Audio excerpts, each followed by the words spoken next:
Hello everyone and welcome back to my channel, and in this short video I will tell you that how you can easily increase font size on Facebook app. That's quite simple, interesting and easy, so make sure to watch the video till end so you don't make a single mistake. So guys, first of all open up the settings of your phone, and then you'll have to tap on accessibility, and after that you'll have to scroll down to the bottom until you'll be able to find an option of per app settings. You'll have to tap on it.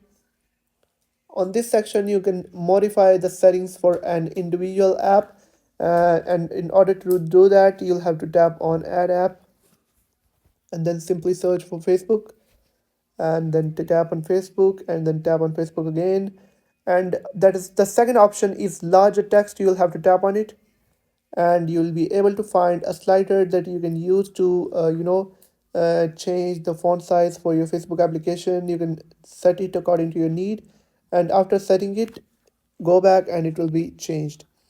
I hope you have found the video helpful. If you have found the video helpful, make sure to like the video and hit that subscribe button. And if you have any questions about the video, let me know in the comment section. Thank you.